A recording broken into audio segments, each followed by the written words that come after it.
On this week's broadcast of Fox News Channel's Sunday Morning Futures, Harvard Law School professor emeritus Alan Dershowitz decried an ongoing impeachment effort against President Donald Trump for allegedly inciting a riot at the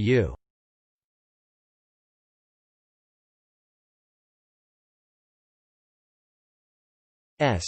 Capitol on January 6. According to Dershowitz, impeaching someone who is not a sitting president was unconstitutional, and he laid out the precedent that backed up his reasoning.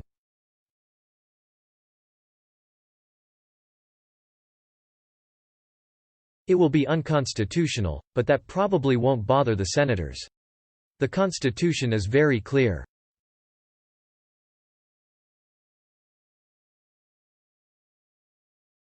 The subject, the object, the purpose of impeachment is to remove a sitting precedent.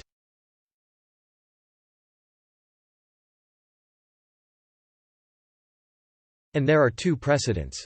One is very obvious. When President Nixon resigned in anticipation of being impeached and removed, there was no effort to impeach him after he left office.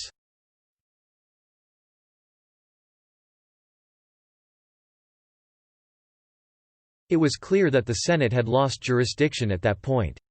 The proponents cite another precedent.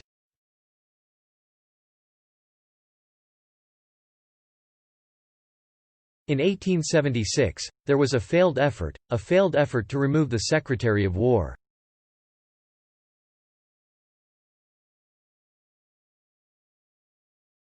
In an initial vote, the Senate voted close, in a close vote, that they did have jurisdiction to try somebody who had resigned.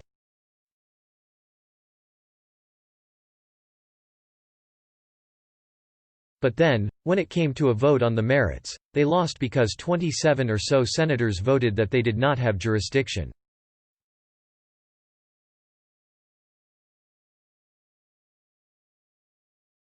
Those senators were right. There is no jurisdiction. You cannot put Citizen Trump on trial.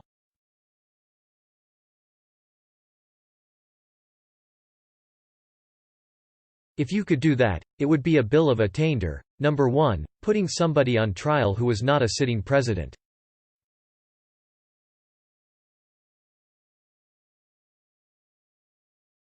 And, number 2, the implications would be horrendous. It would mean that if the Republicans came up with a terrific candidate, say, not Donald Trump, to run against President Biden in 2024, the Democrats could simply impeach him.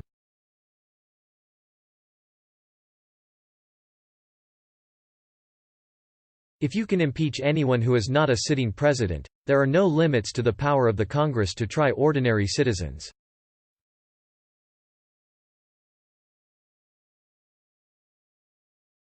It is plainly unconstitutional. And the Senate should not proceed with this unconstitutional act.